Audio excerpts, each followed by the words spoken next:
champ is here! It's just a man! Give me a hell yeah! What the Rock is cooking. To be the man, you have to be the man. Big Papa Pump, and you hooked up. Fallen. And the MS. Woo, woo, woo! Cup of coffee in the big game. It's Tuesday, and you know what that means. It's a special pre-Valentine's Day edition of Working the Marks right here by Famcast Media. Folks, I am New Jersey's premier award-winning journalist and longtime suffering New York Yankees fan. Long time suffering. Oh, please. Go tell that to a fucking Mets fan. Jesus. And proud member of the NAACP here in Hudson County. Yes, folks, it's me, Fernando, and he is New Jersey's premier wrestling analyst and soon to be hopefully clean shaven at some point in 2024. Going corporate. Going corporate. He is our favorite Puerto Rican, if there is such a thing, Patty Rican in the house. What's going on, Pat? No, tonight I'm Fernando Uribe Jr. Uribe? I'm Fernando Uribe Jr. Arriba! No, it's good to have you back, buddy. I feel like, I don't know, like, I'm almost like tempted to touch the screen here to see if it's actually you. But yes, it's me, you know. And folks, again, thank you for joining us here on this, the 13th of February. Obviously, wherever and however you're joining us here on Famcast Media, on Facebook Live via StreamYard, on YouTube, Twitch. Shout out to our producer, D Rotten, and obviously, folks, on this really, pre-Valentine's Day edition. You know what? Not a lot of love going around in the world of pro wrestling these days, and certainly we saw that last week after the Wrestlemania kickoff in Las Vegas. And guys, I got to tell you, man, it's funny about the chatter online with fans, where everyone basically got worked. Not a lot of the dirt sheet writers want to admit it. I think there was a lot of semantics if you read Twitter and Instagram by all the usual suspects. I think, listen, we should kind of at least concede that, hey, we got worked. Paul Levesque continues his brilliance as Booker of the Year. I mean, we'll see if the Wrestling Observer Newsletter Awards will grant him that award this month when they're announced. But I got to tell you, man, I mean, we look at that kickoff and we look at how hot that crowd was going into WrestleMania, again, less than 2 months away in the shithole of North America in Philadelphia. I got to tell you, man, we talked about it off the air. This Friday SmackDown, that might be one of the highest rated SmackDowns probably we're going to see ever, with not just only Paul Levesque, The Rock, Roman Reigns in the same ring. And kind of interesting to hear, just from now on, right? Like, here's the CCO, Paul Triple H Levesque. Whoever thought we would see that, dude, right? Like, breaking serious kayfabe. We never thought we'd see that. Well, I think first of all, let me start with the WrestleMania press conference, which I thought was just so friggin' cool. You could see the influence there, Ari Emanuel. You could see that UFC style influence. I thought the four hosts were great. I thought everybody contributed well. I thought it did a great job to advance, different angles. Becky Lynch with one of the lines of the freaking whole thing, telling Rhea she's going to be the bottom, mommy likes it on top. Mommy better get used to being the bottom. I mean, that was like, wow, fucking Becky hitting her with that one. And then, obviously the four big superstars, you had Cody going out there, Cody cursing, The Rock showing the whole, lineage of the family tree. Little interesting note there too. I don't know if anybody caught it, but it said that The Rock was the high chief. The high chief. So Roman is the head of the table, and The Rock is the high chief. Maybe a little more on that later on. I don't know. We could see something with that there, but the whole tone of it I thought was fucking fantastic. It was realistic. They're not going to beat around the bush and try to kayfabe that Triple H isn't fucking office anymore. Like, everybody knows it. You know what I mean? They do the press conferences. Why not make him an on-air character? You know what I mean? Why not help him push this angle forward? It was so incredible to see all of the talk and everything that they got from that episode, from the end of that episode of SmackDown, where Cody came out, confronted Roman, The Rock comes out, they have that stare down. I mean, the internet exploded. Yes. There's a lot of crazy wrestling conspiracy theories being put out there, lots of bad reporting from all the usual suspects. And, I was kind of just taking a wait and see approach on it.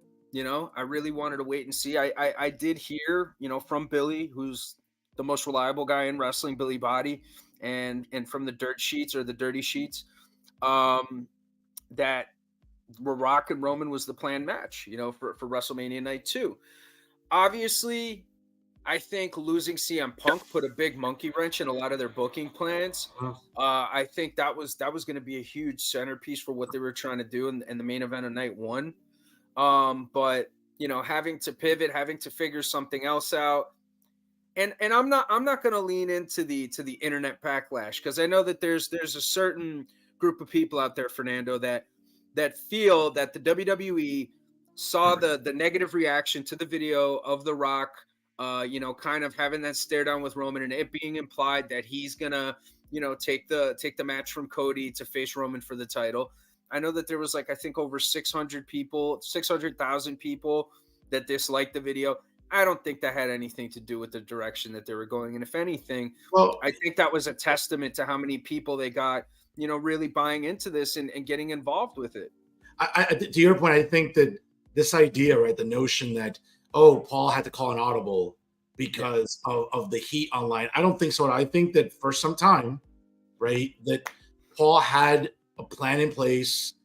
And let's be honest too. I mean, Paul and Shawn Michaels have been great bookers. They understand psychology, they understand storytelling, and they understand what it means to get real heat. And I'm not trying to draw a comparison, but for once last week, for example, let's say on Dynamite, Tony Khan actually created a good segment based on heat, right? He had the Young Bucks wear white. He had him come in and beat Sting's kids. He had him beat Sting down, bloody him to a pulp, bloody. That is holy shit. Tony Khan must have watched Attitude Era Rewind on Peacock and said, shit, let me generate some heat this week. And that was beautiful. I was like, wow, it took almost years to generate a good organic segment that produced nuclear heat, because that's what it did for that audience, right? And I'm thinking to myself, Paul knew that this would drive everybody bananas. And sure enough, that's what happened. I'm with you. I don't think that Paul sat in his office in Connecticut or in Tampa or Orlando, I'm sorry. It was shit, Steph, I got to call an audible now. Look how many people are turning on this. I think it's almost because people are trying to draw the comparisons from 10 years ago. Vince was just trying to push Batista and Orton. That was the plan for Mania. They were just disregarding organically how over Daniel Bryan was. I'll be honest with you. I'm not feeling that conspiracy. I think the plan, again, I could be wrong, but it seemed like the plan for quite some time was to get Bryan there to Mania in New Orleans. That was actually documented that was the situation. But with this, man, I really don't think that's what it is, man. Yeah. I think they knew once they lost Punk, because people don't understand how big of a component Punk was to this whole WrestleMania weekend. Him coming back, facing Rollins in the main event, potentially beating him for the fucking title, that's going to be really, really huge. And the emotions are going to be behind that match, which is what's going to make the match better, which is what's going to make the atmosphere better, because wrestlers feed off the atmosphere that they're given. Yeah.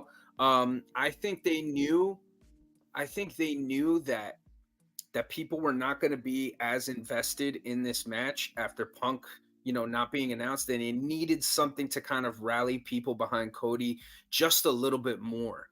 And I think once they saw what happened with what they did, I think it ended up working out this way.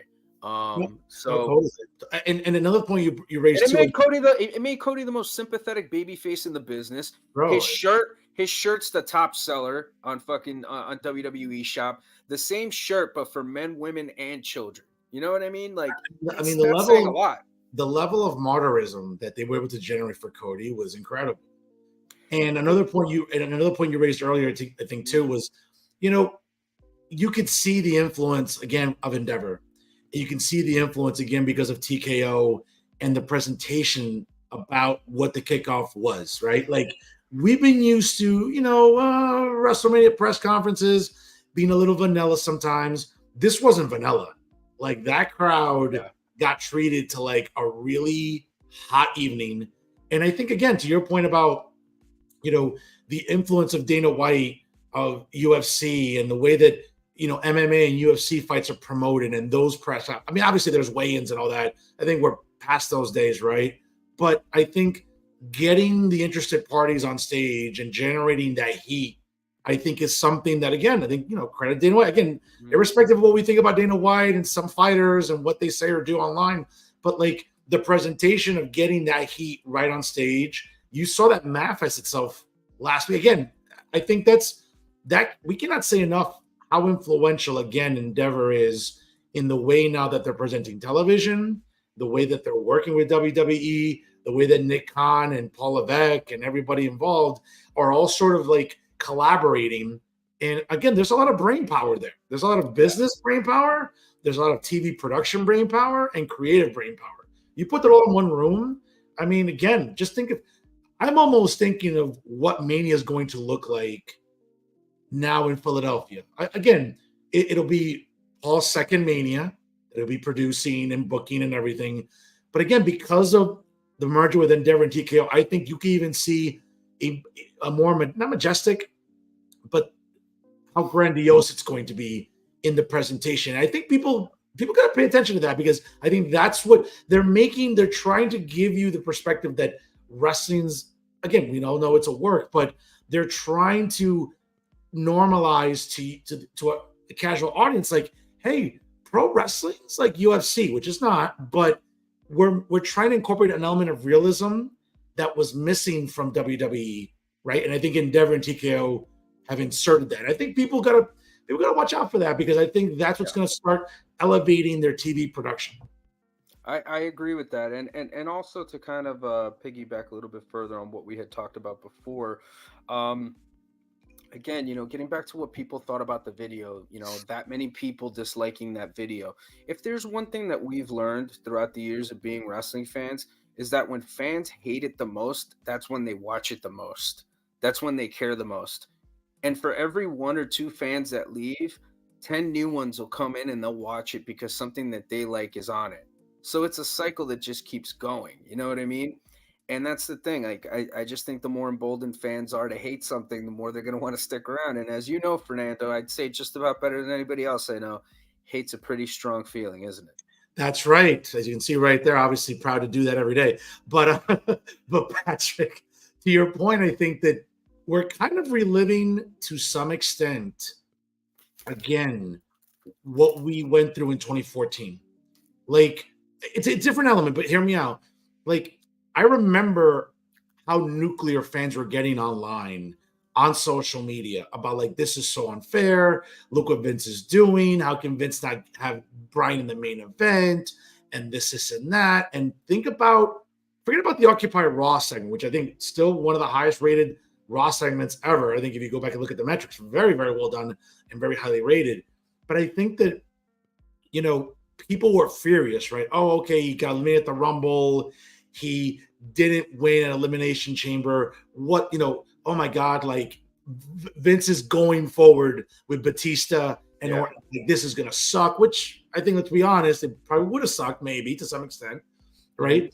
But like, you saw the outrage and people were like, and again, if you look back, we could probably screenshot them and look at them. People like, oh, I'm canceling the network. Fuck this. I'm not gonna pay $9.99. No, fuck this. Like, I'm done with WWE. And what happened? It only rallied more people to Daniel Bryan's cause. It only rallied. Listen, the yes shirts that you saw at the fucking arenas were out of control. Those Che Guevara lookalike shirts that they were rocking. I mean, bro, it was out of control. People buying them. I think 10 years later now with Cody, and again, listen, we're weeks away from doing our predictions, but I'm gonna keep saying it. And there was a rumor today that apparently WrestleMania 41 is going to be in Las Vegas next year in April 2025. Again, I think that's when Cody finishes the story. Cody's not winning in April. I'm telling you, he's not going to win. I'm telling you, the notion of beating Hogan's record is huge, because what you do is you take away, not the blemish, but I think you start erasing parts of WWE for a more contemporary feel. Again, Cody winning back-to-back Rumbles, that's big, right? Because now he's in a very exclusive echelon of superstars. Okay, well, what better way to kind of feed into that too with Roman beating Hogan's record? I get it. It's if it wasn't 7 months away, we'd be like, all right, but Cody's not winning. Something's gonna happen. I can't book it, but hey, Fern. Yeah. How do you feel about all the crybabies that are out there that are saying that Roman shouldn't beat Hogan's title reign? Because there's a lot of people that are very, very, very emotional about this stuff. No, well, well, I'll say it as someone who loved Hulk Hogan, grew up watching Hulk Hogan, watched that match in '84. And that's the reason, again, not to be hyperbolic, but the reason that I became a Hulkamaniac, just like so many other marks. And we loved watching Hogan, again, during a different era when it was syndicated television, when we watched Superstars on Saturday, right? Because they taped it once a month, like Don Francisco and Sao Gigante, once a month, right? Wrestling Challenge was taped once a month. And, we watched it materialize Saturday, weekend. One of the things that blew my mind, I don't know if you saw this last week, but one of the things that blew my mind about the anniversary of Hogan versus Andre on NBC on the main event, right? It was like, to this day, it's still the highest rated wrestling primetime show ever. Like, it's 33 million people. It's no one's ever going to beat that. Like, that was big shit in 1980. Again, no internet, only 4 pay-per-views, right, at the year so far. Not even a week, not even Raw, just the weekly Saturday wrestling challenge, Superstars of Wrestling, primetime wrestling on Tuesdays. Okay, maybe All American Wrestling winner, but the point was that the very next night at the Boston Garden, Ted DiBiase walked out with the World Heavyweight. They announced him as the World Heavyweight Champion in a tag match with him and Andre against Bam Bam and Hogan at the Boston Garden the very next night after the big event in Indianapolis. Okay, that rocked our worlds because of how we had Hogan on this pedestal as a babyface. And yes, he defended the belt a lot more. Vince was, again, I'm not trying to be anti-Vince here, but Vince was working these guys into the ground, bro. They were touring 4, 5, sometimes 6 nights a week. Okay, it was a different time, different schedule. It was a different era of wrestling and booking, where marks are losing their mind. Oh, Roman is. Folks, understand something. Okay, most of you out there haven't had anything worse than the common cold. Okay, this guy's had leukemia not once but twice. Okay, none of us know what leukemia is other than reading it in a medical book or on WebMD. Like, folks, cancer is debilitating. I'm not trying to sound sanctimonious here. Cancer is debilitating. And if you beat it twice, like Roman Reigns did, big guy, great shape, great, physical appearance, bro, that takes a toll on your body. And he still adjusted his style. He became a better worker, a better speaker, a better everything. Yo, give this motherfucker his flowers. He's been doing a great job for 4 years. Most people haven't had anything past COVID, probably. Yeah. This guy had cancer that could have killed him quicker than a lot of. By the way, folks, again, I'm not a medical doctor, even though I pretend to play one sometimes. Leukemia can kill you a lot quicker than other forms of cancer. You can read on this, okay? And Roman has found a way. He's been very fortunate. And despite that, he's been putting in the work. You don't need him to wrestle 6 days a week. Again, we're past that era of Hogan and Randy Savage and the Hart Foundation and Tony Atlas and everybody else that had to wrestle 5-6 days a week. Going from we're decades away from that. It's pro wrestling now. What Roman is doing, I think, is extremely special because he's doing it in a time where there is such a plethora of talent around him. If there was Hogan, and then there was everybody else. That's not the case. There's Roman now, but there's a plethora of people around him that are just as big of main eventers as him. Not better than Roman, but there's a plethora of wrestlers around him. With Hogan, it was Hogan and it was everybody else, dude. That's the promotion of it. Roman's on a different level. So I think Roman beating Hogan's record says a lot about his durability, but also think about the caliber of guys Roman's beaten in these 4 years. Is it the same as Hogan's? Let's be honest, it's not. Other than Macho, Piper, a couple of guys, Who was Hogan beating? A lot of glorified villains, right? King Kong Bundy, Big John Studd. Nothing against him. I love him to death. Look how they presented Roman and who he's beaten. It's night and day for me, Patrick. It's night and day. So if anyone's going to break Hogan's record, it should be Roman. And I don't see why people have if you're being intellectually honest, if you're being objective, I don't think it's an argument. But people can get emotional. I get it. It's an emotional topic because it's Hogan. Yeah. No, I can understand that. I just think that they worked so long and so hard to make Roman the attraction that he's become now. And I think he's in a position where, he can be bought in to do these big things, to have these big moments. And he can be the guy that can hold the belt. I also think that Triple H wants to take a lot of these old records and break them and establish new ones and modernize some of them, because it kind of is time. It kind of is time. But yeah, Roman doesn't get his flowers. I feel like Roman is going to be a guy who's going to get a lot of love and respect from Marks as a whole once he's gone. Like once he's not doing this full time, once he doesn't have the title, like once he's not the guy, that's when I think people are going to take a step back and remember everything he's done and appreciate him. Because it's been phenomenal, man. It's been phenomenal. It's been a very long, bumpy road for him. I think personally, from somebody who's been in the business and who has an understanding of booking, I think there was times where they booked him in a way that really hindered him, but he kept going through it. He worked through it, and eventually things kind of fell in his favor, as they do. The time came, they bought him back, they changed him, they paired him with Paul Heyman, and he came back just this entirely different performer.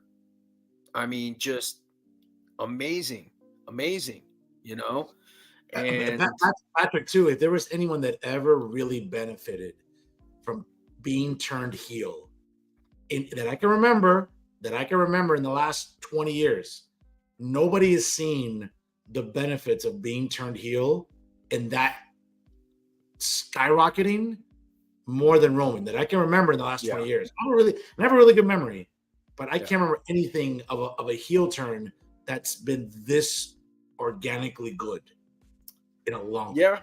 No, I agree with that.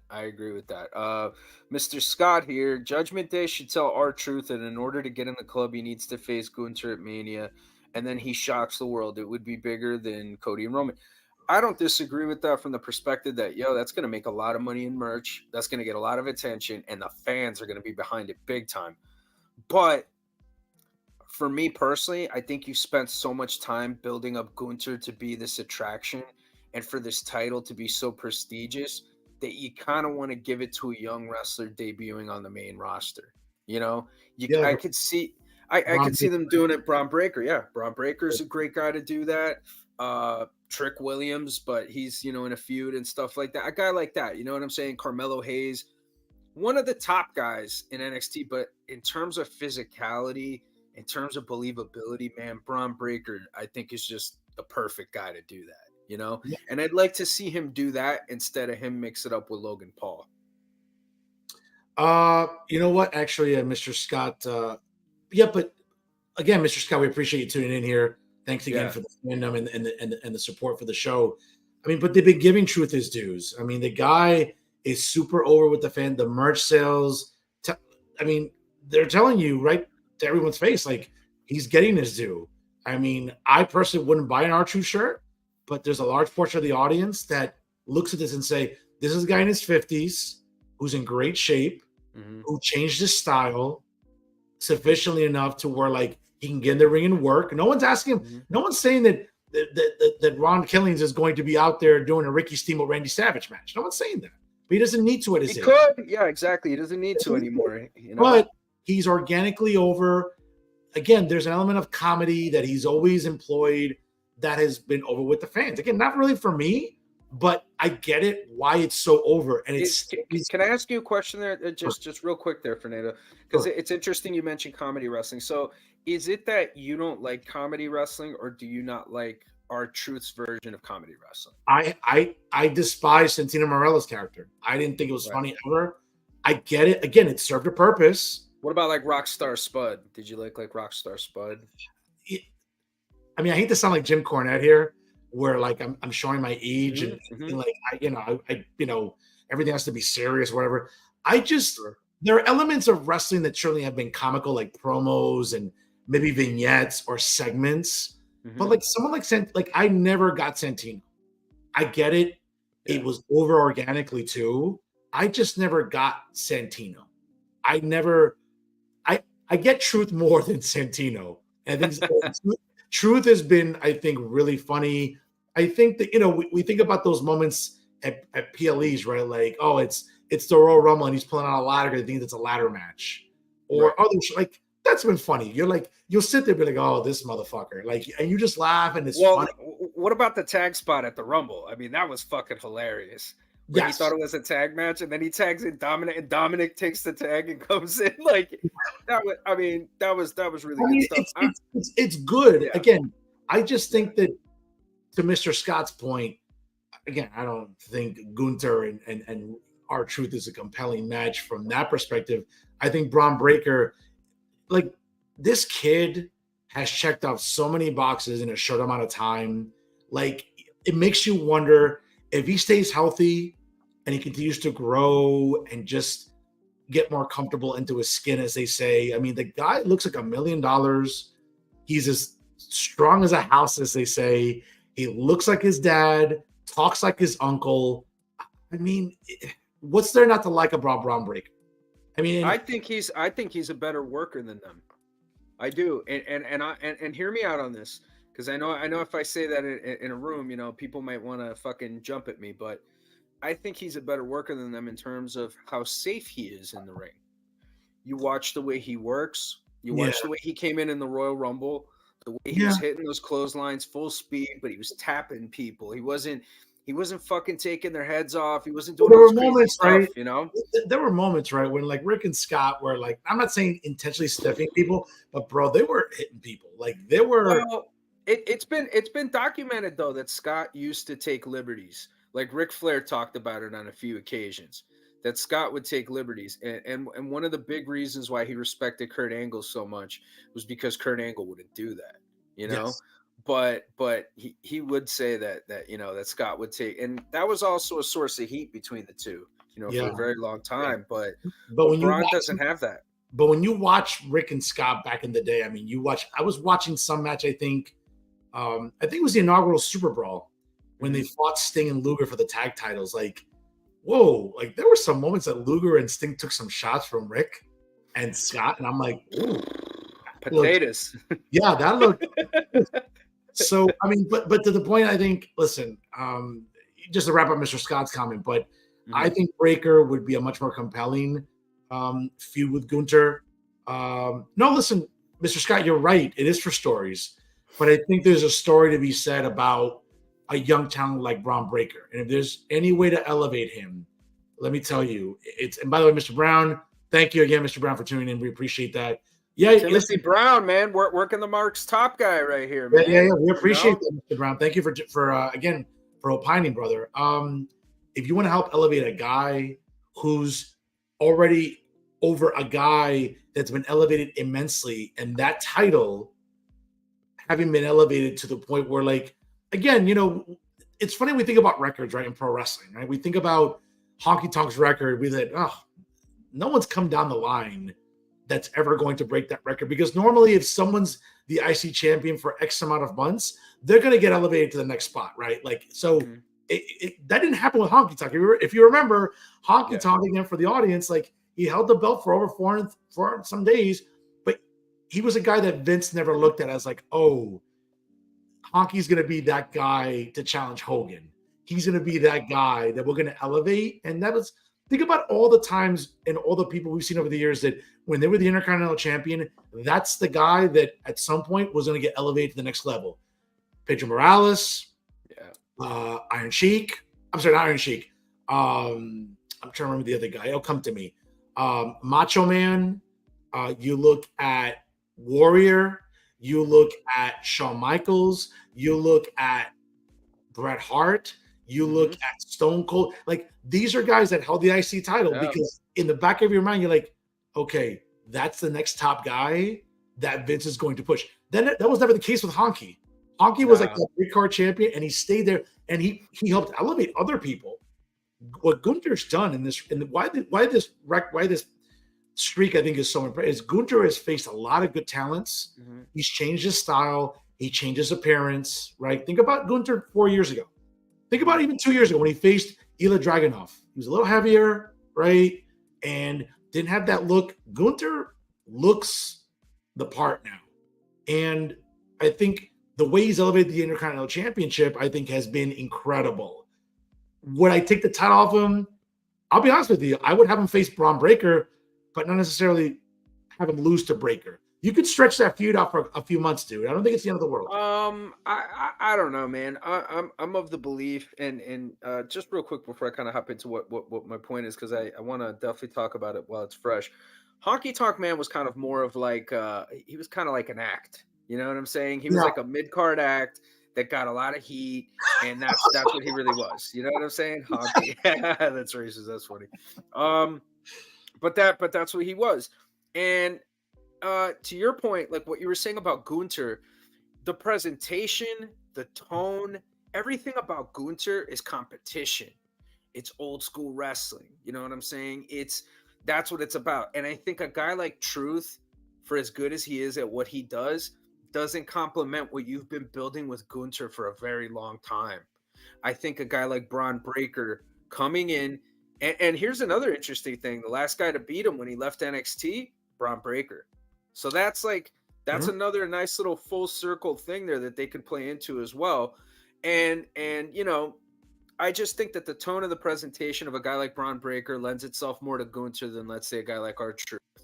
But what were we talking about? We were talking about the whole Truth thing, the Gunther thing, and then what else? Where was I going with that? Well, actually, we went up on a tangent because we saw Mr. Scott's comment, but we were originally just sort of trying to wrap up about Cody and where, you know, obviously the level of martyrism in Roman as well, and what's going to happen in April. Again, we'll get to Mania. We went on a hell of a fucking sidebar there, but absolutely. Well, actually, let's move on to some other news here. But this is something interesting, I think, for our audience. Everyone knows how much of a TNA fan I am. But being reported by Eric Mutter out of Wrestling Inc. and PW Insider as well, it'll be a week since Scott D'Amore was fired from his position as president of TNA Wrestling. And the news continues to sort of come in regarding the move. While the official reason for D'Amore's departure, allegedly, from the promotion remains unclear, one thing that emerged is that the longtime TNA executive wasn't looking to leave the promotion anytime soon when TNA's parent company, Anthem, let him go. Fightful is reporting that despite the shocking nature of D'Amore's departure, D'Amore himself knew his days were numbered, as Anthem had been preparing to fire him a month before he was let go. D'Amore remained steadfast in trying to remain with the promotion, even trying to buy the company outright from Anthem, while Anthem was steadfast in wanting to move on, and also while presenting the parting of the ways as a mutual departure, something that D'Amore resisted. Even as his departure became more and more likely, D'Amore maintained correspondence with Anthem and helped incoming president Anthony Ciccone in transition into the role. Despite that, though, D'Amore never, ever gave up on trying to remain with TNA, even so much as trying to buy them outright. Regarding reports that D'Amore and Anthem were clashing over TNA's budget, D'Amore was attempting to sign, for example, Braun Strowman in 2021, and that fell on deaf ears, according to reports. It was confirmed that TNA and Strowman had talks, but that wasn't for seven figures as previously believed. Meanwhile, TNA's budget and production did increase. Those in Anthem have attributed to software upgrades more than anything. The promotion is expected to run the same schedule as they did in 2023, with only some costs being reduced compared to last year. I mean, the rumor that D'Amore was trying to get a letter of intent to buy TNA outright, I think, was a smart move by him. Obviously, that fell through. We know that D'Amore, for some time, it's also being reported by some actual credible people like Wade Keller, that he was trying to get Anthem to spend a little bit more money.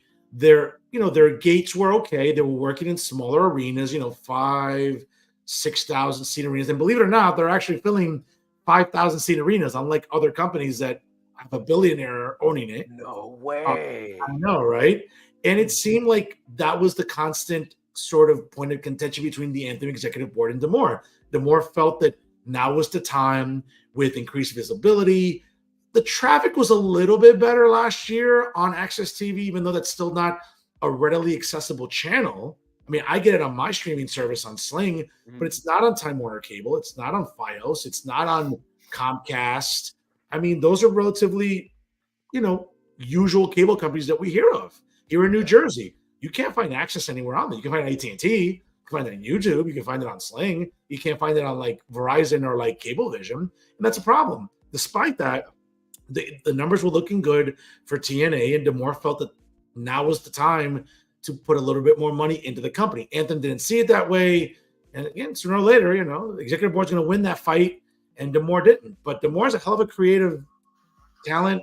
We've seen what he's been doing with TNA for years now. And again, I think you said it before, Patrick, if TNA was able to be on a more mainstream channel, they would, first of all, they'd have better wrestling than AEW. That's not even debatable. Absolutely. And they'd have better storytelling. And their production is pretty good. Like their vignettes and their like backstage segments, like if you're standing like behind, if you're standing in the hallway or something, or you're like in the green room, like those vignettes are better than anything Tony Khan produces when they're like, I don't know, in the garage. It's mind-boggling to me how people don't see that. But yeah, a big loss for TNA. And I mean, again, only 1 week.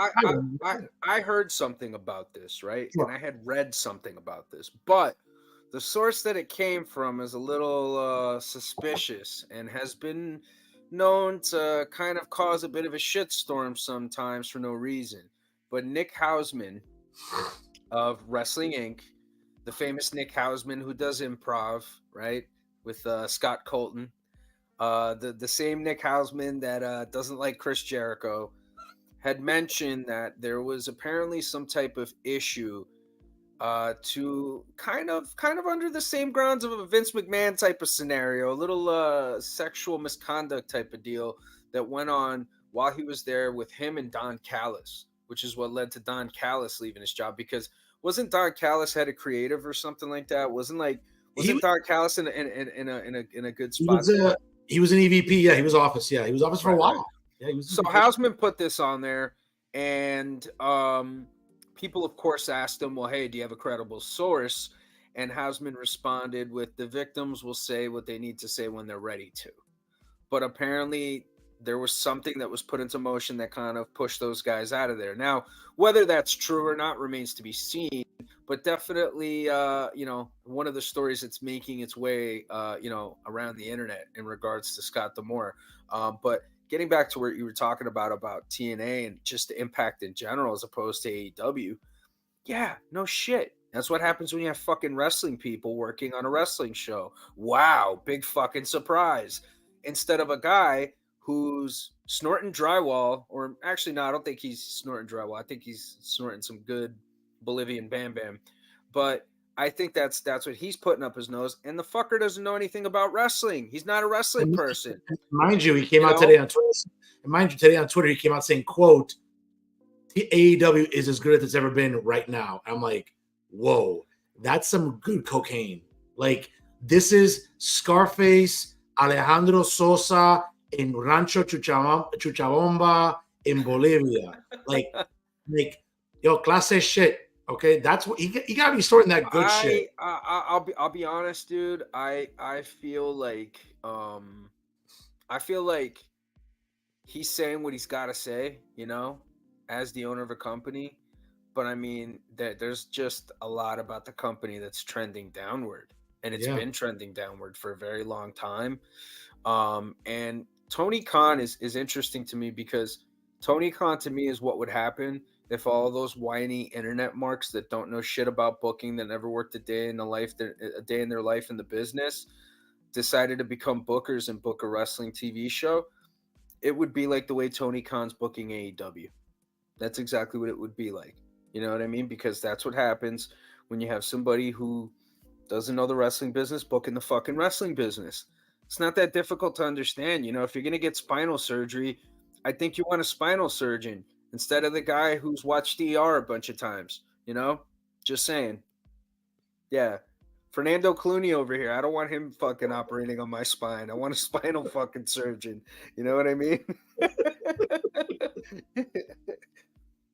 Oh man. Yeah, TNA's just a lot better, man. They're just a lot better. They've been a lot better. Look, they do their hokey shit too. Let's not front. They do their hokey shit, but their hokey shit is a lot better than AEW doing their hokey shit.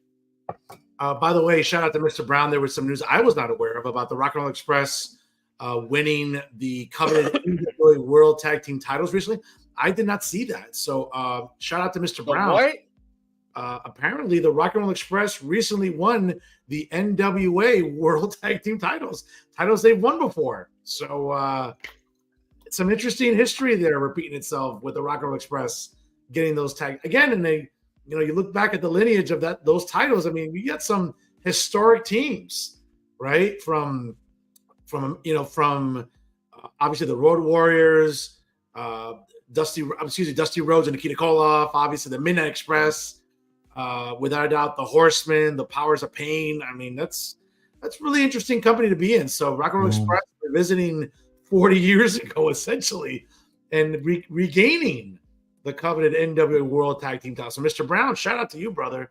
Don't forget the new Midnight Express, Bombastic Bob and Bodacious Bart. That's right. They were NWA World Tag Team champs. That's right. I mean, that's a Midnight Express. La Rebellion. I think it's fucking what's his name? Mecha Wolf and somebody else. This Puerto Rican wrestler. That's the team I'd like to forget, that 98 Midnight Express. But anyway. Stick Bob and Bodacious Bart. But yeah, you know what? It's interesting about Scott D'Amore, and we'll see where he ends up. He's a hell of a wrestling talent in the sense of creative and presentation. And I'll be honest with you. I mean, I'd be shocked. Listen, Tony Khan, if you want someone with wrestling knowledge and a wrestling IQ that's clearly superior to yours, you know, bite the bullet and hire Scott D'Amore. I mean, it can't be worse than some of the other people you've hired. Okay. So, yeah. Moving on to some other news here. Interesting. I want to get your thoughts on this, Patrick, because obviously with the news of Vince McMahon and the lawsuit, obviously we're not certain about other, you know, plaintiffs coming out anytime soon. But within the last couple of weeks, I mean, a lot of people in the pro wrestling community have been kind of, you know, offering their 2 cents about Vince McMahon. And one of the people that was very outspoken about Vince and kind of like threw him under the bus a little bit and was basically like kind of denouncing him, like, oh, I'm not surprised about this creepy behavior, was 2-time WWE Hall of Famer Bret the Hitman Hart. And not a surprise to see Bret taking a jab at Vince when news of this lawsuit came out. Oh, very nice. Devils. All right. Good stuff. You know, whether it's been Eric Bischoff, I know that obviously, you know, Bischoff offers a unique perspective because he's, you know, he competed against Vince and worked for Vince. We know that Bret did the same thing, you know, worked for Vince, competed against Vince, another promotion. It seems like anybody really that's interested in opining isn't really afraid, to be honest, about going after Vince. And, you know, when I heard about Bret's take on it, and let me just see if I can find the quote here. But when I read it at first, I thought of you because I said, "Oh boy, you know." Well, of course, you know, I mean, you got to read it in Bret voice, you know, when you read it. You know, everybody. Well, I mean, you could do the voice, but you know, I'm pretty sure everybody reads it in Bret voice when they read it. You know? But you know, from Jake the Snake Roberts to certainly Bischoff to at least he stopped talking about Goldberg. That's what I'm saying. That's actually a fucking improvement. So. You know, Bret did call Vince McMahon a weirdo. He did denounce Vince. Apparently, Bret did say, quote, he feels embarrassed to have once held Vince McMahon in high regard. You know, again, Patrick, I mean, and we have yet to learn what other plaintiffs are going to come out in this case, what other allegations. Again, you know, Vince could be facing maybe jail time. Who knows? The bottom line is that it hasn't stopped people from opining like Bret, like Jake the Snake, former employees. I don't know, man. It just seems like people are piling on. And again, listen, the more we're learning about this, it's hard to look at Vince in a positive light. Again, I'm not trying to be sanctimonious here, but I think it's hard for a lot of fans that, as graphic as what we know now, I mean, who knows? We might be learning more graphic details from other plaintiffs in the near future. Who knows? And if that's the case, I mean, they're doing everything they can to erase Brock Lesnar, right? I mean, they took him off the WrestleMania video game cover. Look, I'm not going to say anything just yet. I'm not going to say that they're erasing him. I'm going to say that they're just not promoting him right now because of what happened. And not only that, but I'm not going to jump to conclusions without hearing anything. Like, I think once something official comes out, then we can really kind of confirm whatever it is. In the meantime, I think we're all just speculating about what happened. But I wanted to actually ask you about this. And to your point, what you're saying, like, there's probably going to be more names coming out soon, about people that might be implicated with Vince. Which name to you would absolutely break your heart if it was implicated with Vince McMahon in any type of way? You mean as someone that was engaging in the behavior along with Vince? Yes. And it's proven. Well, before I answer that, let me say this. Mm-hmm. One allegation that we read was the late, great Ashley Massaro. And we knew that she struggled with her mental health for a while. She struggled with substance abuse, which led to her untimely death at a young age. We're hearing things about Vince possibly being inappropriate with her other female talents. When I heard about that with Ashley, part of me was like, I'm not surprised, but I think because of what we thought we learned about Ashley, the allegations, right? Apparently she was sexually assaulted. That was never resolved. Obviously that contributed to the decline of her mental health. That broke my heart reading that. Again, we'll see if that's ever proven. We'll see. But to answer your question about someone that would break my heart, and it's proven, there's a long list of names. I mean, someone like Bret, someone like Jake Roberts, someone like DiBiase, someone like I'm trying to think of Sean. Sean would kill me, man. If Sean wasn't involved. Ricky Steamboat, people like that. Again, we're talking about Vince being in his office or in his home. We're probably on the road. It obviously wouldn't happen at home. Hopefully not. But if it's happening on the road and guys are the talents with Vince hanging out and whatever, and Vince would feel like trying to compel these guys to go along with really creepy behavior. I think that whole list, again, Sean too. Yeah, Sean. I think the reason, like, again, we look at people like Bret, Tito Santana, just like Ricky Steamboat, a guy who never turned heel in his entire career, right? Yeah. Like, these are guys that would just break your heart. Tony Atlas, Andre. I think there's a long list of people that you can name that. Yeah, I think it would be devastating, right, for legacy. Roddy, like if Roddy was on there, man, that would suck. Yeah, that would break my heart. Roddy Piper, it would do so much to hurt legacies, I think, of people. But listen, whatever's going to come out is going to come out. We'll see if there's other plaintiffs. It looks like, again, from what we read, the FBI, I think, sequestered through search warrants like a lot of Vince McMahon's electronic devices in the summer of 2022. We don't know what's on there. We don't know if we're going to learn anything. Listen, I think people have gotten very sanctimonious in the IWC. People like Brian Last that have always hated Vince have loved piling on him. Meltzer, Brian Alvarez, Sean Ross Sapp, all these guys that have been very, JD from New York, all these guys that have been loving to pile on Vince, I think are like yearning for the day that either an indictment comes out, either an indictment that's unsealed comes out with names. We don't know, but to your point, I just thought of a few guys in a couple minutes. If you give me like 10 more minutes, I could probably think of tons of other guys that who knows what Vince would compel them to do in a closed setting on the road in a hotel room. Like again, but to your point, Piper, Sean, Bret, I'm trying to think of other guys that we Eddie Guerrero. Like if Eddie Guerrero, that would be like, man, no. Eddie. Again, irrespective, Jericho. Well, Jericho's got enough problems. Yeah. But and funny, actually, it's interesting that you mentioned Nick Houseman. Right. Isn't it weird how Chris Jericho's story really is just disappeared quicker than the Mets in October? Like it's fascinating to me how that story really. Okay, so I'm kind of the belief that it's like, I think an NDA was signed, and I think everything was okay. I don't think there's anybody disgruntled in the agreement or in the arrangement, right? And I just think that anything else that he thinks that could be there, nobody's really coming out with. You know what I mean? Because I think, as we've spoken about on this show, and Tyler Taylor, shout out to Tyler Taylor and to Macho Rodriguez, our two other hosts that are with us on the show as well. And the Devils are up 4-2 with 37 seconds left in the third period. I'd also like to let you know, goal by Nico Hischier.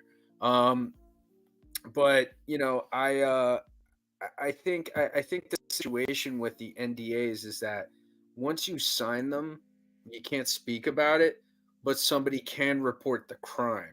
You know what I mean? Somebody can say that this happened.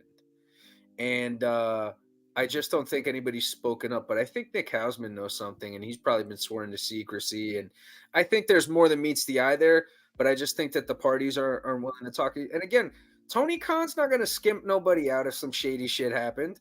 He's not. I mean, look at what he's paying everybody to fucking wrestle there for. You think he's going to skimp out on the NDAs? Come on, let's be real here. Tony Khan is Tony Khan's printing money. I mean, this is between the Federal Reserve and Shad Khan. I mean, I can't imagine two other. You should mail us some fucking money. You know what absolutely. I mean? I don't know of two other institutions in North America that are printing as much money as the Federal Reserve or Shad Khan. I know it's crazy.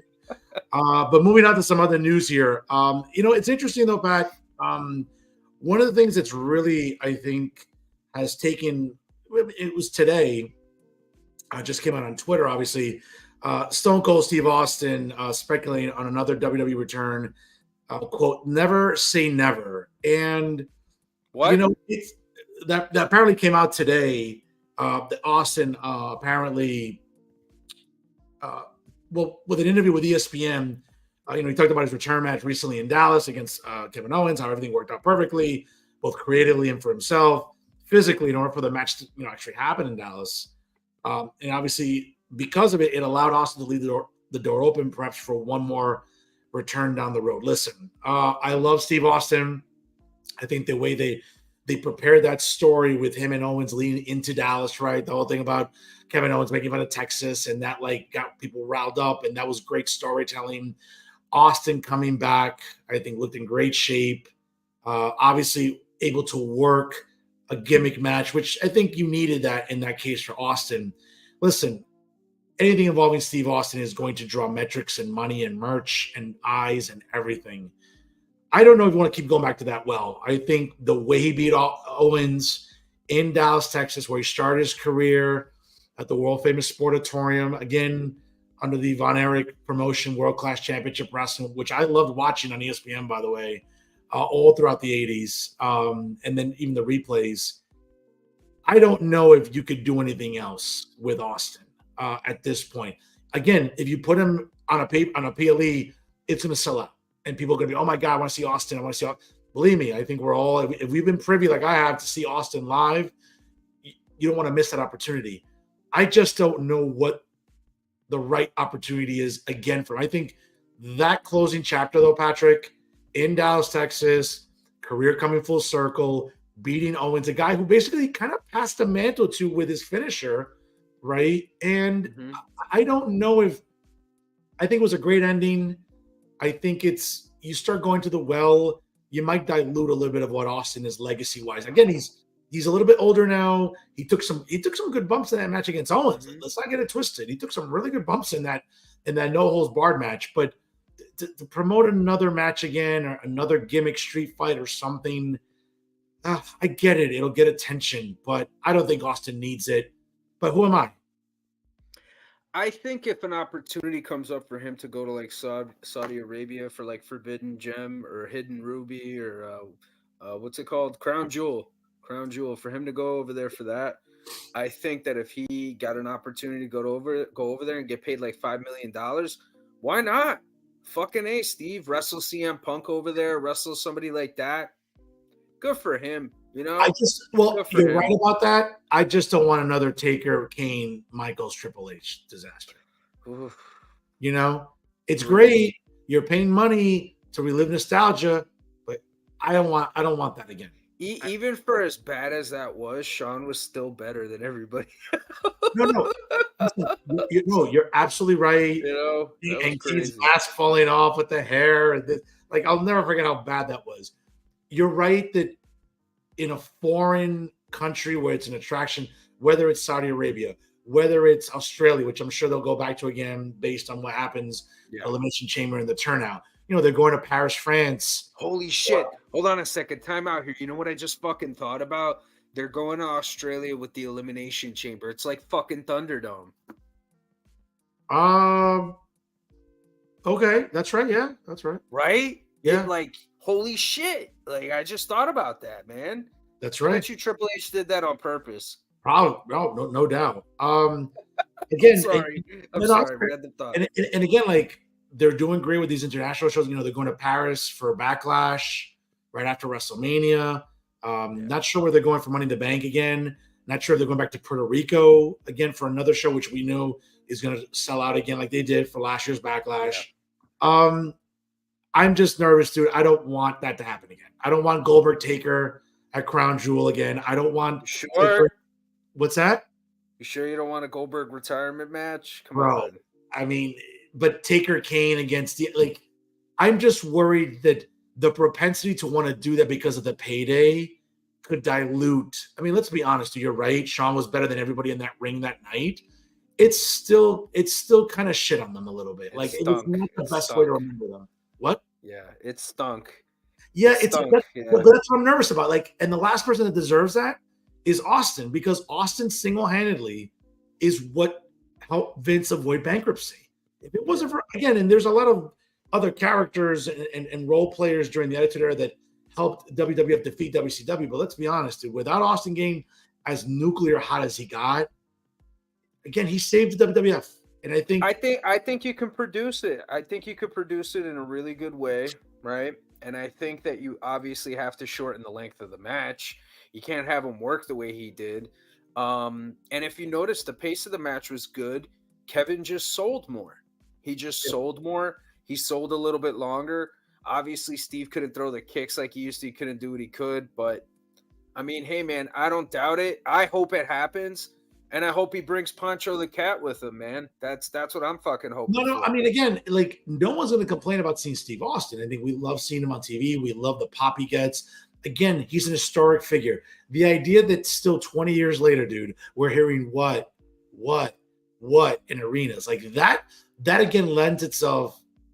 He's immortal, man. To the greatness of what Austin is as a character, as a performer. Again, but that's just my concern. I'm just concerned. I don't want another DX Brothers of Destruction disaster.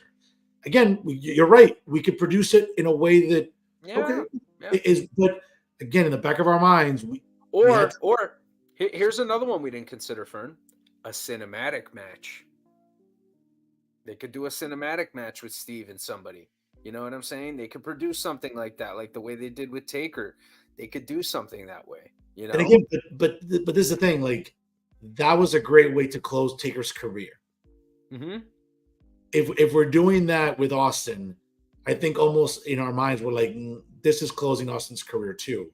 Yeah. And I think that's the quagmire we're at. Would it take a cinematic match to maybe put that final chapter in, or if he comes back again in another gimmick, street fight or something, who's the guy you want to have him against? Because let's be honest, that elevated Kevin enormously. After the match, the work he had put in. And I know that, we've talked about it out there. I know for a long time you were down on Kevin Owens. He was a guy that was just not really, over on television. He wasn't a guy that was really, I think, put on good matches. That really elevated him after that. Mm-hmm. So if you're going to do that with Austin, who are you going to elevate that could benefit from it? Punk. Him and Punk, I think, is the match everybody wants to see. You do a cinematic match between Punk and Austin in a fucking Broken Skull Ranch match. You know what I'm saying? You do it on Steve's property. You know, you fucking do it like that. You could produce it that way. That'll be interesting. You know. Punk could benefit from that. Punk. If Punk takes the loss, it doesn't matter. If Punk beats him, that works. You know. Plus, you could do it in a way where you produce it where both guys kind of build up their spots for what they're doing, and it'll work. You know.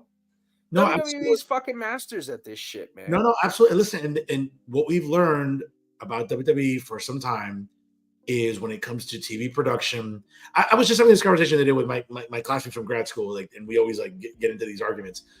I think pro wrestling, dude, more than any other form of entertainment, like live entertainment, is so heavily predicated on camera work. Think about every iconic moment we've lived through as wrestling fans, whether it's Austin coming down to confront Tyson, whether it's Austin coming down to confront McMahon, whether it's this or that. Think about how difficult that is to capture. Think about you're sitting in Gorilla, right? Sean ziplining at WrestleMania. Yes. You know what I mean?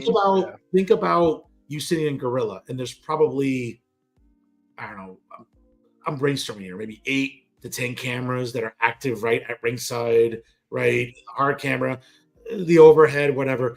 Think about the split-second decision-making that you need to do during a live show to make sure you get the right facial expression that you get. Think about this recent one. Think about when Cody was in the ring and he introduced Rock and Rock came out. Think about Roman's face when Rock came out, right? Like that perfect image, and then Rock coming out. And then I don't think we give WWE in all these years, again, and not to, the guy that Jim Cornette hated, he retired recently. He was a TV guy. Kevin Dunn. The teeth guy. Right? Like, I don't think, I don't think we give enough credit to WWE over the years about how good the TV production has been. Because think about like how hard it is to do it live. Because I'll be honest with you, like if I'm watching something on TV, if you leave it in one angle for me, I'm like, okay, I'm fine with it. But think about like you can't do that. You have to, and I think WWE, pro wrestling in general, I think we've learned it over the years, right? Like Impact, NWA, whatever, TNA, whatever, AEW, like they understand the point. Oh my God, God bless Kevin Dunn. Jesus Christ. Wow. All right. I think pro wrestling more than any other form of live entertainment is so heavy centric on that, on the fact that like TV production is everything. Like you have to capture that right angle at the right moment. And it's just, I don't think people understand how difficult that is and how difficult it is to get good at it. Because let's be honest, Tony Khan's trying to do that. Think of just a comparison of AEW, because it's in a bigger arena, for example, than TNA is. Think about like how bad sometimes AEW is with their camera work compared to what WWE. Here's one thing that WWE does way better than AEW as far as camera work goes.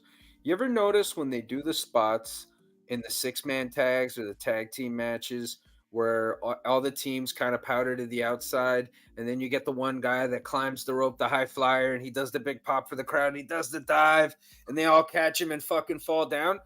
In WWE, you just see the guy climbing to the ropes. You don't see all the guys down there huddling around, punching each other, some of them just looking, waiting to fucking catch him. No, you never see that. And that's that's why their production and the way they show these things comes off so much better and looks so much more professional than AEW's. Whereas AEW, you see the whole shot. You're not focused on the guy on the top rope. You're focused on all the assholes on the outside and the guy on the top rope, and it looks super phony. You know what I mean? And to your point, production is very, very important. The camera work, I mean, the presentation, the emotions, all of that stuff is incredibly powerful in telling a story. Think of it like a movie. All the scenes in a movie. All the scenes in a movie serve a purpose to tell a greater story. Different angles. Different angles. Yep. Pat, let's get to our main event topic here this week. I know you mentioned a new segment here. Overrated and underrated. Let's go about our what's overrated right now in pro wrestling and what's underrated. So let's, bat lead off here, brother. Okay, so for my overrated, I'm gonna get a little heat here. I already know. I feel like I'm kind of beating a dead horse a little bit because I've kind of said it too many times on this program. But LA Knight, man, LA Knight, overrated, man. What happened to him? What happened to him? The guy was a flash in the pan. All these other people show up. He just completely just disappears back into the mid card. You know what I mean? And granted, he's been in title matches, right? He's gonna be in another qualifying match, number one contenders match in the Elimination Chamber coming up soon. But I kind of feel like it's kind of grown stale with LA Knight. I feel like all of his heat, all of his momentum has kind of died out. Now, there's rumors about him possibly winning the United States title off of Logan Paul. Could that be a shot in the arm? Where's Logan Paul going to be by the time we get to WrestleMania? We really don't know. I think he's still going to be super hot as a heel. But I mean, is that the time that you do this with Knight? Are they going to kind of start having them interact in the Elimination Chamber? We don't know. But I gotta say, I feel like LA Knight, it's kind of died down for him. The heat's kind of died down for him. I don't disagree. I mean, to your underrated as well. Oh, I'm sorry. My underrated, Nia Jax, man. Nia Jax. I gotta say, Nia Jax to me has been doing everything possible to make her segments important, to get heat, okay? And to not only get heat for her match coming up with Rhea in Australia, but to set the tone for her, for Becky Lynch and for Rhea at WrestleMania. This past week's segment on Monday Night Raw I thought was excellent, and Nia just continues to get better. And the thing about Nia is that, Nia's not like, she's not like Rhea, where Rhea's out there playing a heel, but Rhea's not a heel. Everybody loves Rhea. You know what I mean? Everybody loves Rhea. And when Rhea's out there, they kind of play pretend with Rhea when she's a heel. Nia Jax is a heel. Nia Jax is not liked. And a lot of the marks do not like Nia Jax. But Nia Jax, to me, is very unique in that regard because she's a true heel. I think that she's improved tremendously. And I think that she's done a lot of work to get herself in better shape. And I think that she deserves a lot of credit for what she's doing right now. Bro, I got to tell you, I mean, two good selections there. To your point about Knight, let me start with that. Listen, it's hard to disagree. Certainly with guys coming in and getting promoted, obviously Punk and everyone else, and Orton returning, certainly it puts them in a bad light in the sense of there's only so much TV time. And when you have iconic legends like Randy Orton and you have someone like CM Punk returning that are merch sellers and merch movers and metrics movers, I mean, sure, it's easy for Knight to get lost in the shuffle. I would argue, to your point, that, listen, maybe elevating him into a match at Mania against Logan Paul, I think would be a way to sort of maybe recharge the batteries and do a reset or a reboot for him to kind of get him, again, with the fans behind him. I think the fans were behind, obviously, for most of last spring and summer going into the fall. Obviously, to your point, it has dropped off significantly. He's not on TV as much. I remember going to that SmackDown with Cash Uribe back in December. And yeah, listen, that building came alive when he was in there. Obviously, coming to Randy Orton's defense and against the Bloodline and all that, and the fans popped for it. But since then, yeah, he was in the Fatal 4-Way at the Rumble. Not a bad showing, to be fair, but still, a guy that's gonna get lost real quick, especially like now that Punk is sidelined for most of the year. They're elevating Drew McIntyre probably into that spot against Seth Rollins. I read somewhere, again, I don't know if you can confirm it for me, but someone said, hey, what a great match at Mania if it was like Sami Zayn and Kevin Owens against Logan and his brother Jake. I mean, that's a great match in the sense of like metrics and plays, and I don't know if that's going to happen or not. I don't think that should happen, to be quite honest, right now. I think that those guys kind of need to do their thing on their own. Yeah. I mean, I think what they did together was great, but I mean, they did that for a very long time. Sammy's kind of on his own now. I think he's a great sympathetic babyface there on Raw. I could see that main event turning into a triple threat match, especially with Drew interfering in his matches and kind of trying to get into his head and stuff like that. I could see Rollins, Zayn, and Drew being a thing. No, absolutely. And again, we'll see. But if there's a way to reboot LA Knight and get the fans behind him again, is probably a feud with Logan Paul for the coveted United States Heavyweight Championship. Maybe night one might have to be the opening match, in Philadelphia. Who knows? I mean, it just seems like maybe that's something you just get out of the way. I just want to say, like, I'm not necessarily saying that his crowd interaction isn't there. Like, he still has a connection with the audience. He does. That's undeniable. I just think that his trajectory, it's kind of trended downward. You know what I mean? He was really rising steadily for a very long time, and he was getting over organically. I just think that with what he was doing, it wasn't really sustainable. And to your point, I think they kind of have to pivot and maybe kind of do something different with him, maybe to try and get him back into that kind of standing again, before he possibly challenges Logan Paul for the U.S. title. I agree, and I think and to your underrated point about Nia Jax, again, dude, like, I've never cared for Nia. I think that she's always been like that heel that I think has worked. I think they tried in 2018 to make her a sympathetic babyface when she challenged Bliss for the women's title, for the Raw women's title, in the Superdome.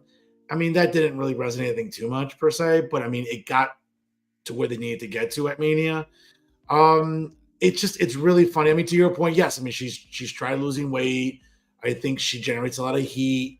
I think there's an element about her, right, that I think some fans are quick to jump on, right? Oh, well, she's related to The Rock. Like all those Mark conspiracies. Nepotism, she injures people, Well, just the only reason that she's still active is because of Rock's influence. Like, look at, like, The Rock's daughter now being named, GM of NXT, like this girl, like, why?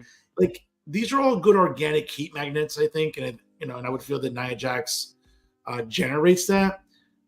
Where she fits into the title picture, yes, she's challenging Rhea at the Elimination Chamber match. I mean, unless like there's some crazy swerve, which I don't expect.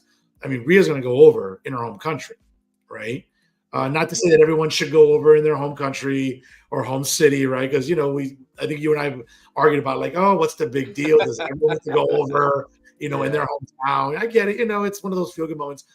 I think it would be not blasphemy, but like if Rhea didn't win in Australia, I think fans would probably have what have you been teasing, for the better part of half a fucking year then, between her and Becky and just those interactions, and those two are huge stars. You have Becky Lynch in a title match. I mean, look, not to say that her and Nia wouldn't be good, and Nia again is an organic heel, but I mean the money match, the marquee match, it's Rhea and Becky, and that's never happened before too, by the way. They've never had a one-on-one match before, so that makes it even more interesting. No, absolutely. And I think that, at the same time, it's like it's one of those things where Rhea's so over, and it's weird because, yes, she's in a heel faction, and it seems like the plan is to have her face Becky. It almost, I'll be very honest with you, it's their stare down in the ring, probably to start the match, is going to be like kind of reminiscent of like 2002 with Rock and Hogan in the Sky Dome. Like when they were standing there, bro, like fans took sides real quick. And I kind of get the sense that like you could almost see the crowd in Philadelphia being super pro Rhea and not anti Becky, but not as pro Becky, if that makes any sense. And I think that'll be interesting to watch. It's unique. Yeah, it's absolutely unique because I think they're both adored by the crowd. Like, that's just what it is. But Rhea to them, like, I think she kind of needs it more. You know what I mean? Because Becky's a fucking legend. I mean, that's it. Becky's a Hall of Famer. Becky, Charlotte, they're Hall of Famers. Let's be real. You know what I mean? If they retire tomorrow, they're Hall of Famers because of what they've accomplished and what they've meant to wrestling. But Rhea, I think it's going to be interesting. And again, Philadelphia, very hardcore crowd, ECW crowd. I know that most of the people that are going to be there are related. And you know, it's going to be interesting for sure to see what happens there. Yes, absolutely. In the shithole of North America, folks, Philadelphia, Pennsylvania, for sure. Well, let me get to my overrated and underrated. I would say overrated right now, and I might get some heat for this. I've kind of seen this storyline of guy with bodyguard turning on someone and that being a feud. I get that everyone's in love with Trick Williams, and there's a lot to like about this guy. A lot to like. He's got a good look to him. He's like 6'3", 6'4". The guy's chiseled, can talk on the mic, has come a long way. By the way, he's come a long way from being one of the armored guards for Apollo, you know, when he was one of those guys in the Thunderdome being one of the armed guards for Apollo Crews. And to see how far he's come since then to being a main event talent, a main event talker, with his mentor turning on him. I've kind of seen this already, like from MGF to Wardlow, from Piper to Cowboy Bob Orton to, oh God, I've seen this. And again, it's still compelling. I'm not going to want to watch Trick Williams and Carmelo at Stand and Deliver the NXT PLE the day of WrestleMania Night 1, but I've seen this already. And it's just like, I get it. It becomes almost inevitable when you introduce this sort of team and package together, but it just seems like I've seen this already. Like, how many more times are we going to the well with this? Again, it's compelling. We're all going to watch the match in Philly for Stand and Deliver, right? And we're hoping that, you know, Trick Williams gets his revenge after being assaulted by Carmelo Hayes, right, at Vengeance Day. I don't know. Again, it just seems like we've seen this already, and I sometimes get a little, you know, it's a little tiresome. So again, not saying I'm not going to watch the match, but I think we've seen it already, and I think that gets a little overrated at times when we start recycling these ideas of mentor protege and the ultimate friction that materializes. That's just me. My underrated one, and actually I know we talked about this off the air, but I'm going to change it up real quick. I think something that's really underrated right now in pro wrestling is how legitimately over Cody is behind the scenes, and how that doesn't get reported enough. Whether it's, you know, what he does for Brody Lee's son. If you remember, folks, going back to last year at Mania, having Brody Lee's son in in Inglewood, at SoFi, at ringside for the main event, to have his kid, to have Brody Lee's kid and the wife out there for that. The idea that I think I was reading that days after Brody's passing, Cody traveled to the Lee's residence and spent time with this kid. The fact that Cody gets to arenas and stays, again, I saw it first. I think I said this to you after the SmackDown show. Like, he stayed after SmackDown went off the air. He was in a dark match against Dominic Mysterio. Not very long. I think it was maybe like 7 minutes at most.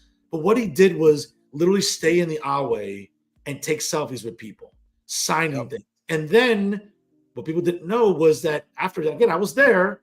It was still pouring rain in Brooklyn. He was outside in the press area, still meeting and greeting fans. And it's not just in Brooklyn. He's doing that in shows all over the country. Mm-hmm. He did it at MSG when we went to the holiday show. He was outside with a towel on. He's literally staying an hour after the. He's not even showering yet. Like, you would think, oh, okay, he's going to go in, he showers, then he goes. No, he doesn't even shower. He goes outside and does all full gimmick. And then he goes back inside and showers and probably gets the hell out of there as quickly as possible, because why not, right? But the point is that I think it's very underrated how Cody's mystique isn't amplified enough. He's super over. I mean, let's be honest. The shirt sales, what they're doing to promote Cody is the guy that's going to succeed Roman. When that happens, no say. Could be this year, could be at SummerSlam, Unified Time. Who knows? Who knows where the fuck it's going to be? It could be next year in Las Vegas. for WrestleMania in 2025, which I suspect. But the point is that, like, I don't think it gets discussed enough how Cody has become not just a company guy, but he's become the guy where he is becoming that connection between the audience and the company away from the ring. And I don't think that gets talked about enough. Wow. Yeah, I love both. I gotta say, so as far as your overrated is concerned, I agree.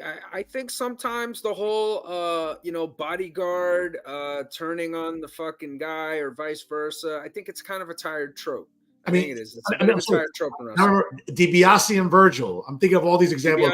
I mean, even tag teams, like he kind of did like the Sean and Marty thing, and I get all that. I understand all that. But the way I look at it in this case is like NXT is developmental. It's like wrestling school, right? And it's like the way you would treat acting school, right? Like you go to acting school, you're gonna do like classic plays. You're gonna do like On the Waterfront. You're gonna do The Great Gatsby. You're gonna read classic scripts. From like Citizen Kane or something like that, right? You're gonna study all the classics, all the standards. If you're a musician, you're a jazz musician, right? You're gonna go and learn all the fucking standards. Opera singer, you're gonna learn the standards. This to me is them doing their standards. You know what I mean? They're learning exactly how to do this kind of an angle so that way, if they get a chance to do something similar to this in the future, they're able to do it in a different way, and they're able to do it at a higher level. I'm not completely sold on Carmelo just yet as a heel in this type of a role, but I want to see where it goes because I like both guys. To your point, I think they're both tremendously talented. Trick Williams has come along so far. Reminds me a lot of Booker T. He kind of has that type of charisma that Booker T had early on in his career. And I just think is just another very talented guy who's growing and a real testament to what they're doing in developmental, a real testament to the Performance Center, and a testament to Shawn Michaels' booking abilities, man, and his guidance, man. Like what he's doing down there, the guys that he has working down there, they're just amazing. They're amazing, and they're all improving slowly over time. I really look forward to seeing what they do over there, but I do agree with you to an extent. I think it is a tad tired, and I'm curious to see where this goes. I'm definitely going to watch it, but as of now, I'm kind of like on the fence about it. I'll be honest as well. As far as what you're saying about underrated, I mean, Cody Rhodes, to your point, to what I had mentioned, there's a guy who comes outside, we'll sign gimmicks, we'll take pictures with people outside of the arena, we'll be there for hours, go around. I mean, I'm talking about to thousands of people, and I saw him out there with a jacket on and full gimmick doing it. To me, I feel like it's kind of forgotten, like it's kind of something you didn't really see before. Like in the 90s, you would see it. I remember meeting wrestlers outside when they were coming in. Sometimes they would just walk by people, you'd go to the autograph signings or something like that. Yeah. But I feel that this is kind of like an indie thing, This is kind of like one aspect of indie wrestling and the interaction that I think that they like Triple H really gave Cody the leeway to kind of like bring into WWE and what they're doing with him, that I think is incredibly beneficial to the work that he's doing and really to where he's going to be headed, as the top guy in the company. I mean, realistically, he's the top guy now.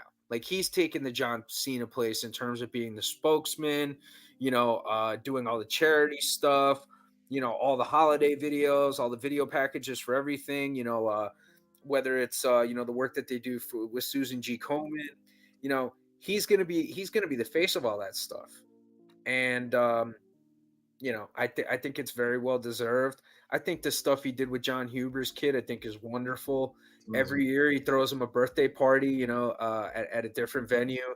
They'll go to Universal. Sometimes they'll go to Disney. The fact that he takes the time to do this and to be there for this kid and to just give him the support, I think is incredibly immense. And, you know, as a father, a single father, you know, who you know, tragically lost my wife, you know, like, I know how much that means for people to take time to be there for kids, you know, when a parent's missing. And I think what Cody Rhodes is doing is incredibly tremendous. And I know that it's going to mean a lot to young Brody. And I know that when that kid becomes a wrestler, he's going to probably have Cody Rhodes in his corner as well for the rest of his life, you know, guiding him in a direction. And I'm sure that he's going to have the potential to be a great star in the future in the business as well.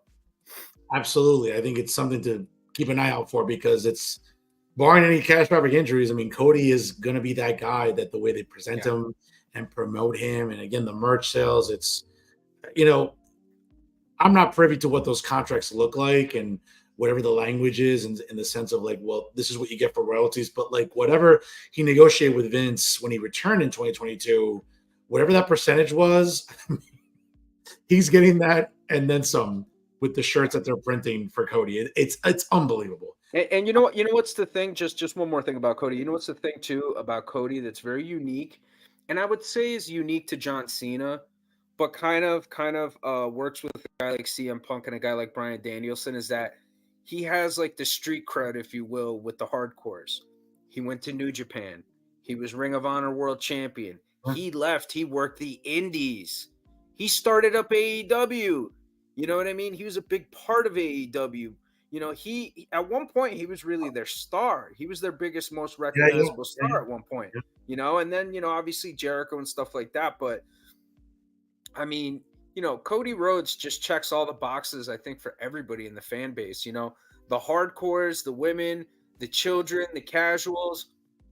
There's really not a lot to not like about this guy. You know what I'm saying? And I think that WWE, man, they're just benefiting so much from Tony Khan's mistake once again. Yeah, again, and for anyone that hasn't watched the Cody documentary on Peacock, I mean, it really sheds light. I mean, I'm sure they'll do another one on Cody soon, right? But it sheds light again about how important he's become to WWE's presentation now, their merch sales, their metrics. I mean, the song. I mean, think about Kingdom. I mean, think about how the engagement that he has with the crowd because of that song. Okay, next to like Nakamura's song, Stone Cold, Shawn Michaels, right over the years, you know, Bret Hart, Sami Zayn's.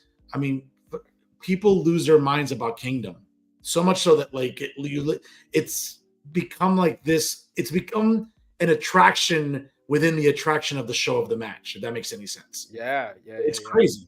Guys, before we call it a night here on this day in pro wrestling, something that'll be very interesting for Patrick for me to mention on the air here. On this day, February the 13th, in 1997, the Heartbreak Kid Shawn Michaels forfeited the WWF title and cut his infamous, quote, "lost my smile" promo after a supposed knee injury.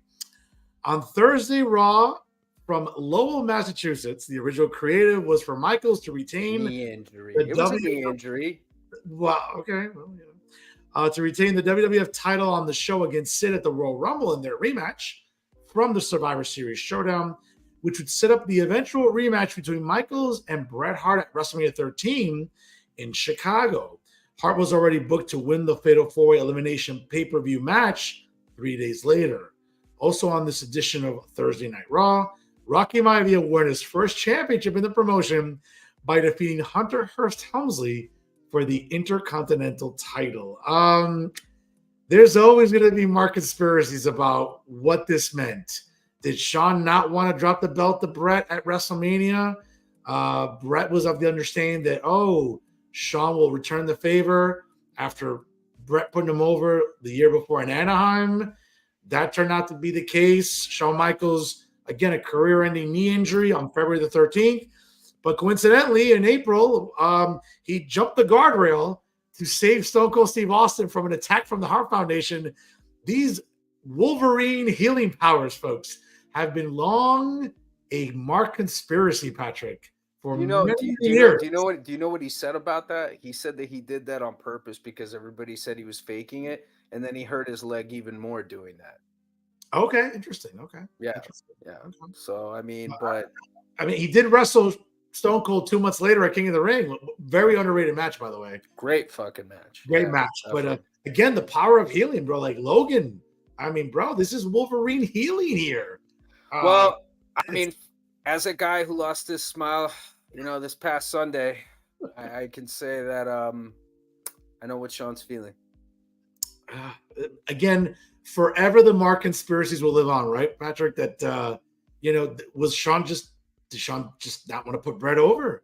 Did he not want to return the favor? The Hitman fans, especially, they're gonna be the ones that are always gonna think that. Did Sean live up to the? Well, I respect you and all that, but I'm not going to return the favor to you, right? We've always heard those. But he would have, though. He would have. If Vince asked him to do it, he would have done it. He always did what Vince asked him to do, unlike other people. Yeah, we know. Also on this day in pro wrestling history, interesting. John Cena retained the WWE title against Edge with Mick Foley as the special guest referee on an edition of Monday Night Raw from Greensboro, North Carolina. That match was obviously the end result would set up their iconic hardcore match at WrestleMania in Chicago. Obviously, we all remember the burning table between Mick Foley and Edge. Obviously, one of the more underrated WrestleMania hardcore matches that I think awesome match, very much. And also on that night, surprisingly, the big announcement was made that Bret Hart would headline the Hall of Fame later on that spring in Chicago. And we all know about, obviously, we had not seen or heard of from Bret Hart for many, many years since his retirement from WCW, since being kicked in the head by Goldberg, since the motorcycle accident. We had not heard all those things, right? Yeah. We had not heard from Bret Hart in all those years. And to see Bret Hart alive and healthy, right, in April of 2006, that was great for a lot of us fans. Yeah. Obviously, that surprise announcement, I think, really got fans energized. In 2010, in the main event of Ring of Honor's anniversary show in New York City, Patrick, a guy named, I don't know, maybe you heard of him, Tyler Black, defeated Austin Aries for the Ring of Honor World Heavyweight title. In 2011, on this day, Jeff Hardy retained the TNA World Heavyweight title against Mr. Anderson in the main event of Against All Odds, emanating from Orlando. Jeff Jarrett pinned Kurt Angle. Rob Van Dam defeated Matt Hardy, and Bully Ray defeated Brother Devon in a street fight. In 2017, to wrap this up, Bayley defeated Charlotte Flair for the Raw Women's Championship in the main event of Monday Night Raw from Paradise in Nevada. And on the same show, to this day still breaks my heart, during the Festival of Friendship, the then Universal Champion Kevin Owens turned on Chris Jericho in one of the highest rated segments during the 2010s in WWE history. All that good stuff, folks, on this day, February 13th, in pro wrestling history. Pat, what you got to say about that? Wow, that's a lot, man. No, that a lot of great memories, man, in wrestling, man. I mean, I think sometimes for as much complaining as fans tend to do, we really were spoiled with so much good stuff throughout the years. Especially the 90s, the 2000s, the 2010s. I mean, the 2010s had a lot of great stuff. I for me personally, it's an underrated time in wrestling. Not everything was wonderful, not everything was great, but I mean, I think that there was a lot of good wrestling that got lost in there in the shuffle, and especially NXT, man. The Triple H NXT stuff, man, that stuff was great, man. Absolutely. Really, really, really great program. Again, the losing his smile promo, and again the catastrophic knee injury, and surrendering. He couldn't do it. He got hurt, man. He couldn't do it. He got hurt. You know what I'm saying? But look, at the end of the day, it's not Bret's decision about what happens. Vince is the one who's going to say, "Hey, Sean, you got to lose to Bret." Okay, he's going to do what he's told to do. And you say that about Bret? And for some reason, again, to feed the Mark conspiracies, another WrestleMania where Bret was denied the world title, right? We saw that in 1993, and I mean, look, I think things worked out just fine. I think that banger that he had with Steve Austin that night made up for it just fine. Oh, absolutely. And I think it played a very huge part in Steve's career too. So, I think for as much as Bret wanted, Bret gave that day. And I think it worked out just fine for wrestling history. Absolutely. Pat, before we call it a night here, anything big coming up here for you, for our fans to learn about? Nah, nothing. I ain't got shit going on. It's fucking cold out here. This was a lame ass little snowstorm we got over here that everybody got to act like it's a fucking emergency. I don't know. I miss the old winter, Fernando. Maybe climate change is real. Hey, bro, listen, the cardio was good today, man. I had to show my driveway and sidewalk and porch. I mean, that was no easy task there. You've been in my house, so you know. I mean, you're training to be a lethal weapon, you know. I can't mess with you, man. Oh my God. You know what I'm waiting for? I'm waiting for you to call out one of those journalists that badmouth you, one of those so-called journalists that badmouth you, and fight them for charity. That's what I think you should do. I think you should give him a knuckle sandwich. Are you courtesy of the professor? Are you insinuating that I should do a Bischoff's pre-slamboree promo in black and white?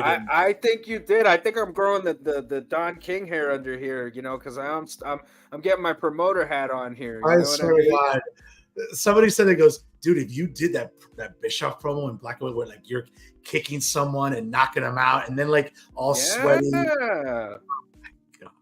I mean, we obviously know, you know, that you know, you're not exactly liked by some of the liberal media here in New Jersey. Sure. So why don't one of these people put their money where their mouth is for charity, right?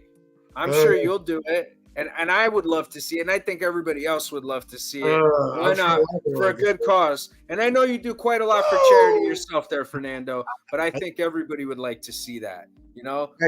Put those skills to the test. Acknowledge me. I tell you, folks, Patrick trying to goad me into the ring there. But folks, again, tune into Real Talk on Mondays.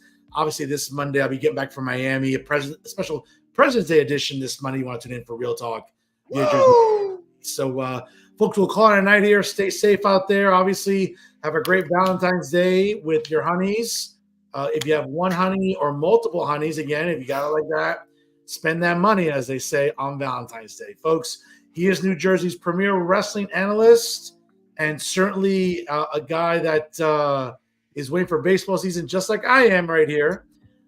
Coming up in the spring for our Yankees. Again, 15 years and counting, as I anticipate here on the show. But he is the great Dark Brandon Fernando Jr. Uribe over there on that side of the aisle. I am New Jersey's premier wrestling analyst and, again, proud NAACP member, Fernando Uribe. Folks, saying so long. Thank you so much for joining us on Famcast Media. And guess what? If we're talking wrestling, guess what we're doing? We're always working the march. We'll see you next week here, folks, on Famcast Media. Chico.